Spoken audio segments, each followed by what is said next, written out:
Uh, there was the songs like that remind me of the good old days.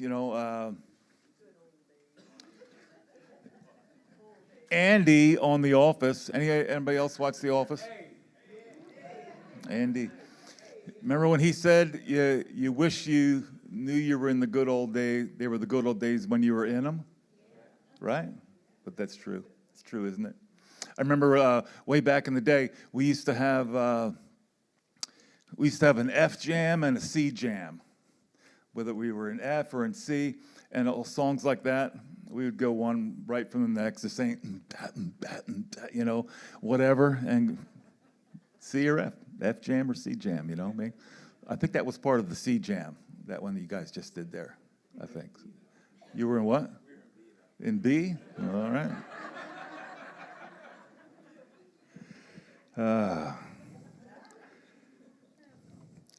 Thank you for giving me the opportunity to preach. I just love sharing stuff that's on my heart.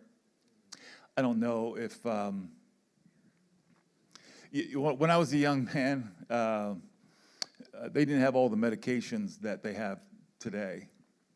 But I guarantee you, when I was a young man, I would have been highly medicated. When I was in school, driving people nuts and all of that. So a lot of the thoughts that I have here that I share with you could just be the rantings of a madman. I'm not sure. But I just want to share a few thoughts with you, all right? When Pastor Seth asked me if I would preach this week, I know we've been in Acts for quite a while, and I thought, well, maybe I'll just continue in that. Then what I'm going to talk about has been on my mind for quite a while now in recent years. Maybe it's because I'm getting old, I don't know, but I've been thinking a lot about legacy. I just want to talk about legacy for a little while. And, legacy is something that if you want to, I've always felt like if you want to leave a legacy, you have to live a legacy. So when we talk about legacy, you guys, everybody here is younger than me, I'm pretty sure. And some of you real young guys and young ladies, now's the time to be thinking about your legacy. If you want to leave a legacy, if you want to have moments in your life later on when you can reflect back and thank God, be grateful for what God had done in your life, now you need to begin living that. Living a legacy. If you want to leave a legacy, you have to live a legacy. After moving up here to Maine 7 years ago now, 7.5 years ago, going from 25 plus years of full-time ministry, pastoring a church down in Pennsylvania, it was quite a transition for me. I have to tell you, it was an incredible transition for me to move from full-time ministry to working on a lobster boat, But moving out of full-time ministry was a big change, and so I had a lot of conversations with God, a lot of conversations with myself. Anybody else talk to themselves? Have conversations with yourself? Yeah. So I've had a lot of conversations with myself, a lot of close friends, good friends that I admire and trust. Their counsel, I would talk to them. I had a friend of mine who's an evangelist who just travels all over the world. Used to go to Africa quite a bit with him. And he called me up one day shortly after we had moved and said, "Hey, how's it going? How's the transition going?" And I said, "It's crazy that you would ask that because I've been really thinking about this and this transition and not really struggling, but just finding my way into this new season of my life, So I said to him, I went through a lot of different things, I miss this, I miss that, I don't miss this, I don't miss that kind of stuff. But then I said, you know what? I've come to this realization that a lot of my spiritual life, a lot of my Christian life, a lot of my walk with the Lord, I felt like I had become a professional. And I felt like I was doing things because that was what my job was to do. So moving off of that, let me talk to you for a minute about what it really means to have a legacy, to leave a legacy in your life, and to live a legacy. Just a few thoughts about that. First of all, my legacy, I realize this, my legacy is about who I am and not the platform that I have. It's about who I am, not the platform that I have. You know, I had this platform of being able to preach and to sing and play, and I had this the privilege of serving at a large, growing church, well known in the community, and all of that. Had the privilege of being surrounded by wonderful leaders and incredible musicians and singers. I mean, just like here. I just had that privilege of doing that. But I felt like my life had become a platform, and that my legacy, what I was doing, my purpose, was flowing out of that platform rather than really flowing from who I really was, who I really am. That I was doing all these things, and I had this platform to do them. But I began questioning, just over the recent years, was I doing them because of the platform that I had, or because is that who I really was? See, our purpose, our legacy has got to be anchored in who we are and not just what we do. Because what happens if what we do ain't what we do no mo? Right? What happens when things change? What happens when there's a transition? If our purpose, if our legacy is solidified and anchored to what we do, or whatever our platform is, and your platform may be, you know, that you work in construction. Your platform may be that you're a preacher. Your platform may be that you're a doctor or a nurse, or whatever that platform is. Our purpose and our legacy has got to be anchored in who we are, and not just what our platform is and what we are doing for a job or whatever it might be. It's got to be anchored in really who we are. So I used to, you know, read books and go to conferences and go to seminars and do all this study and stuff to become a better communicator or a better musician, or to better my creativity or whatever it is. I was doing all these things because I wanted to improve and improve the platform that I had. But I've realized that my legacy, my purpose, has got to be anchored in really who I am, not just what I do. Does that make sense? Not just the stuff that everybody sees, but what is really me on the inside. My purpose and my legacy has to be anchored to that. Early on, I felt like I would, if I could just be like this guy or be like that guy or be like this. We would go to district events, and you know, there it was like the pressure was for us was, what clothes are we going to bring, because we have to look a certain way? How am I going to present myself to everyone? You know, when I have conversations with other pastors, yes, you know, thousands are coming and hundreds and hundreds, you know what I mean? All of that. How am I presenting myself? How am I presenting the church? And I felt like that was my legacy. That was my purpose. That was what everybody's going to know me for. Wow, he pastored a large, growing church. Man, wow, he had thousands that came. You know, all of that nonsense. And what did I look like? And my wife and I quickly realized that we didn't quite fit in with everybody else. And for the longest time, I felt like I needed to adjust myself so that I could fit in, so that I could be the pastor. I had to do these things so I could earn the reverend in front of my name. You know, so all those things that I was doing, I felt like I was doing because of the platform I have, not because of who I really was on the inside. But ministry became more effective when it flowed out of who I was and not out of what I was trying to present to everyone. Our legacy has got to be anchored and solidified in who we are authentically before God. Early on, God did something in me that changed everything in ministry. He did something in me that it does not come natural, because I don't know about you, I'm not going to speak for you, all right? But I have a tendency to be selfish. Anybody, I think as human beings, we have a tendency to lean towards selfishness, to think of ourselves. So early on in ministry, God did this work in my heart, and it had to be miraculous because it was an unselfish thing. He gave me this desire, this burning desire to see people connect with God. Whether it be through a sermon or a song or serving or whatever it might be, he just gave me this burning desire inside to see people just connect with God and in a deeper way.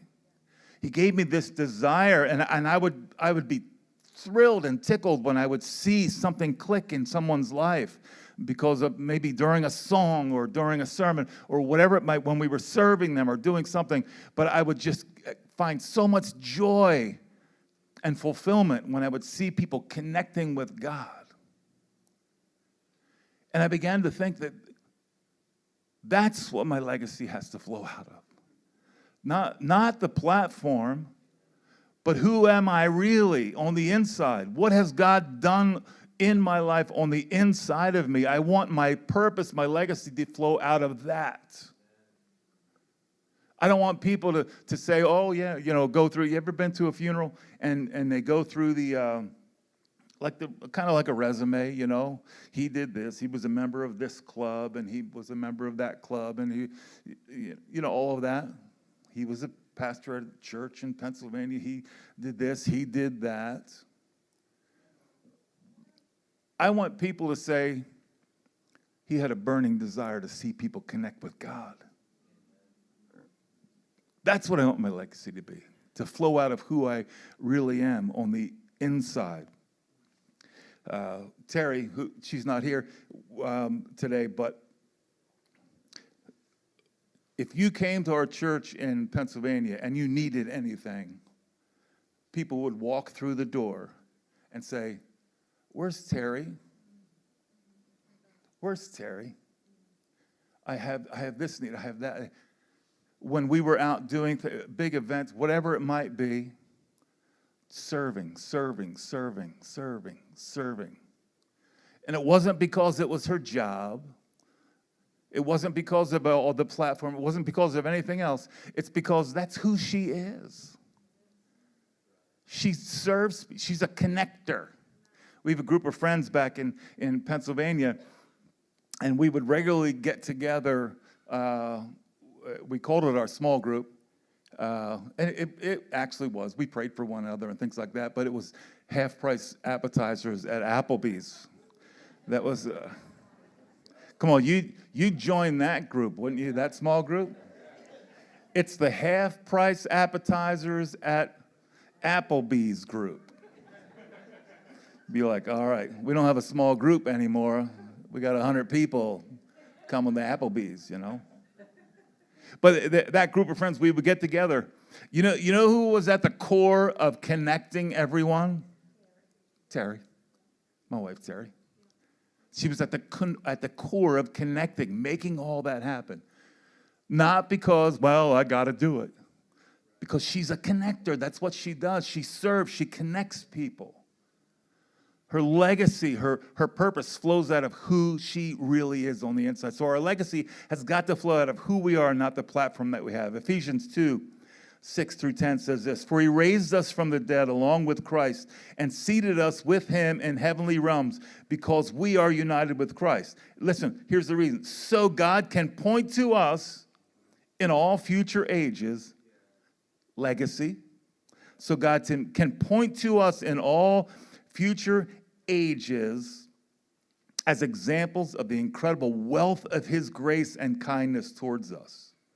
He can point to us as trophies of his grace and his goodness in us. God saved us by his grace when you believed, and you can't take credit for it. It's a gift from God. Salvation is not a reward for the good things we have done, so none of us can boast about it. For we are God's masterpiece. That's our identity. That's who we are.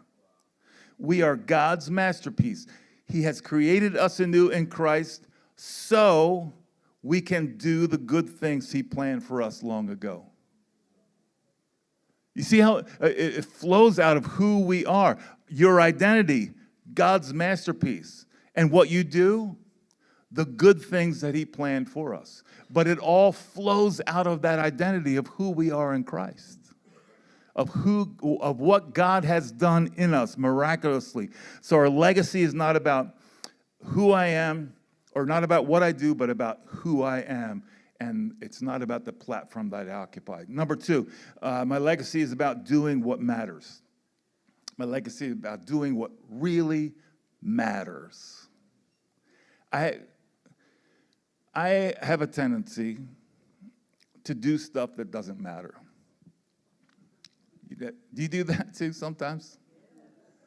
Getting deeply involved in something, and then you're like 3/4 of the way into this project or whatever, and you're like, what's the point? Like, what the world am I doing? I'm putting so much energy into this, and what does it really matter? What does it really matter? Listen, our legacy is going to be, and our purpose, all of that, it's anchored in who we are, but it's got to be anchored also. It's about doing what really matters. What really matters. Not just the busy stuff, but what really matters. I love watching movies. I'm a big movie fan. There's this movie that if I ever see it come on, it's an older movie. If I ever see it come on, I'm going to watch it. It's called Phenomenon. You ever seen that movie? You like it? Yeah, John Travolta, right? It's a cool movie. And I love this movie, and I'll watch it over and over and over again. I love Braveheart, right? I was like, I feel like if I could just come here and like paint half my face blue, I would be a better preacher. I would wail away on the guitar. Just the half blue face. Every one of my sermons would end with freedom, and you'd all go, yeah, it would be exciting. I could trot back and forth, and give that incredible speech that he gave, I love watching those movies. So some of these movies like Phenomenon, Terry asked me, why do you like this movie so much? I said, because this guy's life mattered. At the end of his life, and I feel weird about talking about this all the time. Like, I'm not dying, I'm not sick, nothing's happening. I feel great. But at the end of this guy's life, they were all coming back and celebrating him, what he had meant to them. All the things that he did that really mattered. I want my life to matter. I want my legacy to be that he did things that mattered in people's lives. I don't want to just have a busy life. He did this club, he did this. Wow. He was a CEO of, all of the stuff you list, all that stuff. What really matters? That's what I want to really focus in on in my life. So God has placed a desire in me. I believe he's placed it in each one of us to live a life that really matters. Our legacy is about doing what matters, whether it's seen or unseen. Sometimes doing what matters most goes unseen by other people. You may just be ministering to one or two people here and there. It's not something that happens on the platform. Oftentimes what really matters is something that's kind of goes unseen. I remember one of our core values at our church in Pennsylvania was we just wanted to serve the community, serve people. Jesus has called us to serve others. So we would look for opportunities to serve. So there was this big event in Boyertown, the thriving metropolis of Boyertown, Pennsylvania. It's a little farming town where our church was. Actually, we were in Bechtelsville, which is like a suburb of Boyertown. So there was this event. I feel like I remember it was like an anniversary of 9/11. It was in the maybe 5 years after 9/11 or something like that. It was something like, and it was in the Boyertown baseball stadium. And Boyertown, Pennsylvania, Legion baseball is king. I mean, the Legion World Series happens there, sometimes everything. So there's a big deal. We're in the Boyertown Stadium there. All these pastors are getting up and praying and preaching and doing their thing. And they had been looking for volunteers to serve at different things. So we volunteered to clean up the event. Right, so we're outside, the event's happening, we're out as people are coming in, we're just saying hi, with gloves on, picking up trash, carrying around trash bags, making sure everything's nice and tidy, because, you don't want to mess with Boyertown's baseball stadium. So there we are, we're having trash. The event's over, we're out picking up, we're cleaning up and everything, and a bunch of the pastors that were up on the platform came walking out. One guy stops, and he looks at us, and he says, "Why did I know that you guys would be out here doing this?" And it was such an incredible compliment for us because, oh my goodness, the legacy of our church is we serve. I'm like, success. Success wasn't, being asked to be on the platform or anything like that and preach. And we were probably the largest, most influential church in the area, but none of the pastors on staff were on the platform. We had trash bags cleaning up after everything. And another pastor says, "Why did I know you would be out here doing this?" And I felt so good because that's who we are. That's what really mattered that day, was for us to clean up. We would do it, love doing outreaches in the community. And it was a large bike night that happened in the community. So bike night, I'm in. And all these bikers, and there's a couple, outlaw clubs in the area. And they would all be out.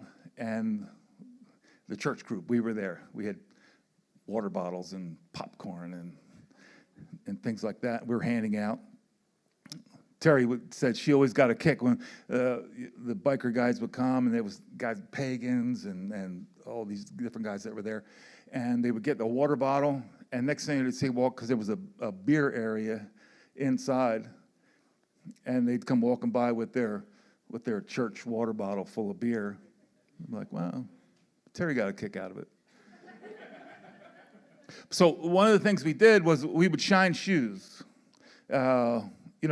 Some of them, crusty biker boots, so we would shine shoes. So we had these big comfy chairs set up and a platform, up on there, and we would kneel down, we'd shine their shoes, make their shoes shine.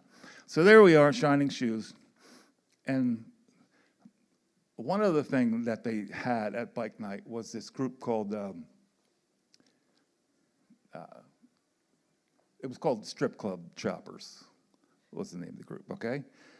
So this was not a church event, so we can't expect them to treat it like a church event, but we were there. And they thought it would be fun to put that group right across from us, right there. So they got a chopper there and a pole and, doing their thing. So we're shining shoes, and these guys are sitting there. So that's all we're doing is we're just serving, giving out water bottles, doing different stuff like that, shining shoes. Next thing you know, I find myself in a conversation with this biker guy. The conversation starts like, "Why are you doing this? Why do you do this?" And then he says, he must have had some kind of church background. He says, "Well, I guess Jesus washed people's feet, right?" I'm like, "Yeah, bro, that is true. That's why we're doing it, because Jesus said we're supposed to do this." The conversation goes into, next thing, I'm in this in-depth conversation with this guy while I'm kneeling down in front of him, shining his shoes. And he's telling me all about his life. He's telling me about how his brother was killed in a car accident and several years before that. And he was telling me how wonderful and good that his brother was. And he had this guilt inside of him that he should have been the one. His brother deserved to live, and he didn't deserve it. You know what mattered that day? Was me shining this guy's shoes. Didn't matter all the other stuff. You know, what really mattered that day was having this conversation with this guy. See, our legacy is about doing what really matters. And oftentimes what really matters is not seen by everyone. This was a private moment between me and this guy. And it mattered. It really mattered. Listen, our legacy is about doing what really mattered. There's people in my life that I have strong connection to. They are people that have done unseen things that mattered in my life. That's the legacy that people have, and that's the legacy that I see, I want to see in my own life. We see that in Jesus' life and ministry, preaching to thousands of people, performing miracles, doing all this big-time stuff in front of all these people, and then getting on a boat, going across the sea to go see a man who lived in a graveyard tormented by demons. The big crowds, Jesus, miracle work, all of this happening. Jesus gets in a boat, and because he wanted to do what really mattered. I'm going to see this man who lives by himself in a graveyard, tormented by demons. It mattered to that man that day. It really mattered to him. Jesus hanging on the cross, dying for the sins of the world, gets into a conversation with a criminal hanging next to him and shows him mercy. That's what matters. See, our legacy is about doing what really matters every day. Colossians 3:23 says, work willingly at whatever you do, as though you were working for the Lord rather than for people. Whatever you do, remember that you're doing it for the Lord. See, having a legacy is not about the big resume and everything. It's like, it's all about me doing this because I'm doing it for the Lord. Whether people see it or don't see it, I'm doing this for the Lord. My work is for the Lord. When I'm out banging nails, if you're a carpenter, or shooting nails these days, if you're a carpenter, working as a plumber, a nurse, whatever it might be, you're doing it for the Lord. And that's what makes it really matter. So our legacy is about showing up and doing what really matters, whether it is seen or unseen. And then the third thing, the last thing, my legacy is about getting up one more time. Just going after it one more time. Proverbs 24:16, I love this verse. It says, the godly may trip 7 times, but they will get up again. But one disaster is enough to overthrow the wicked. Our legacy is not about living our best life now and never stumbling, never tripping up, never facing difficulty. That's not what our legacy is forged in. Our legacy is solidified and forged, not in an easy life, but in our recognition that I may trip and fall and struggle, but God is there to give us the strength to get up one more time. You know the difference between successful people and unsuccessful people? They just got up one more time. One more time. You see any success story in business or whatever, you'll see the long line of trips and failures along the way. But they got up that one more time. And then God did something powerful in their lives. We can see that in each one of our lives, can't we? How we'll trip and fall and stumble, get up, keep moving forward, trip, fall, stumble, get up. It's all about getting up one more time. That's what our legacy is all about. Getting up one more time. If I trip 7 times, I just got to make sure I get up the 8th time. You know what I'm saying? Our legacy is about getting up one more time. I love the story of Moses. And talk about a legacy, right? He's a guy who's got a legacy. I mean, we're talking about him still, thousands of years later. Major religions in the world look to Moses. Christianity, Judaism, Islam, all look to Moses as a primary figure. Talk about a legacy of what he had. His legacy was forged in him getting up after failure, after tripping and falling. Exodus 3, and we'll finish up here.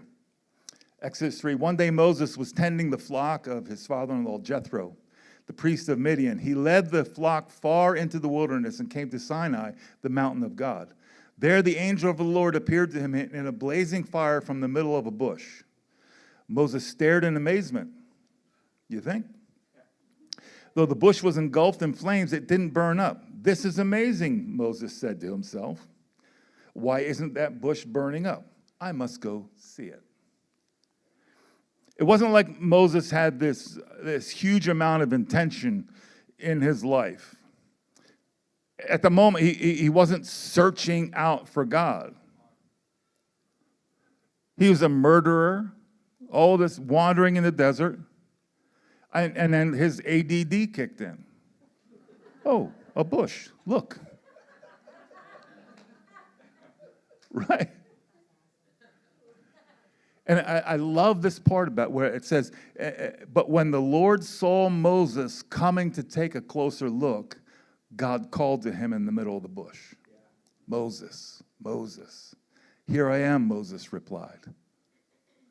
So Moses has this moment. He's out in the desert. He's just wandering in the desert, watching over sheep, his father-in-law's sheep, doing just probably for the past 40 years, 40 years before that, he had killed a guy in a fit of rage, has been wandering around, wondering, what's going on with my life? I thought I was royalty, then it turns out that I'm just a son of a servant family.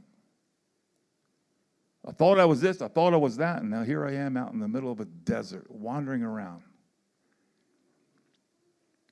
And there's a bush. And when God, I love it that it says, when God saw Moses turn to him, then he spoke to him. I think it's interesting that the voice didn't come first. It wasn't like the bush was burning there and Moses was just wandering by, and then God called, hey, Moses, yo. The bush was just burning there. But when Moses turned, one more time, just turned towards God, God speaks to him. I love that. So many times in my life when I felt like I was wandering, you ever felt like you were wandering a little bit? Maybe in a desert time, trying to figure out what's been going on in my life, all of this stuff. And then God does something to get your attention. And when you turn to him, one more time, when you get up one more time and turn to him, that's when the voice of the Lord comes to you, speaks to you, calls you by name. Seth, this is what I want to do. Mark, calls you by name. But it's all about getting up one more time. The fact that Moses turned from what he was doing and turned towards God, that's what initiated this. God did something to catch his attention, but when Moses turned, that's when God spoke to him. I love it. He goes on to say in verse 5, do not come any closer, the Lord warned. Take off your sandals, for you are standing on holy ground. I am the God of your father, the God of Abraham, the God of Isaac, the God of Jacob. When Moses heard this, he covered his face because he was afraid to look at God. Then the Lord told him, I have certainly seen the oppression of my people in Egypt. I have heard their cries of distress because of their harsh slave drivers. Yes, I am aware of their suffering. So I have come down to rescue them from the power of the Egyptians and to lead them out of Egypt into their own fertile and spacious land. It is a land flowing with milk and honey, the land where the Canaanites and the Hittites and the Amorites and the Perizzites and the Hivites and the Jebusites now live. Look, the cry of the people of Israel has reached me. I have seen how harshly the Egyptians abuse them. Now go, for I am sending you to Pharaoh. You must lead my people out of Israel. But Moses protested to God. Why? God goes through this whole thing. I've seen the people. I just spoke out of a burning bush, for crying out loud. I've seen what's happening with my people. I want to deliver them. Now go. And Moses says, no. He pauses, probably thinking about all that had gone on in his life, probably thinking that he's been wandering for 40 years, all of that stuff. But God says, go. But Moses protested to God. Who am I to appear before Pharaoh? Who am I? Why me? God is trying to get him to get up one more time. Come on, Moses. I've got something for you to do. Who am I to lead the people of Israel out of Egypt? And I love God's answer. God didn't answer him by telling him who he was, who Moses was. He didn't answer him by telling him, no, you'll be fine. You'll be fine. Don't worry. I think you'll do a great job. He didn't go down. He answered this Moses' protest by saying, I will be with you. I will be with you. And this is your sign that I am the one who has sent you. When you have brought the people out of Egypt, you will worship God at this very mountain. Wow. Here's the sign. You're gonna live. It's gonna happen, and you're gonna worship me right here.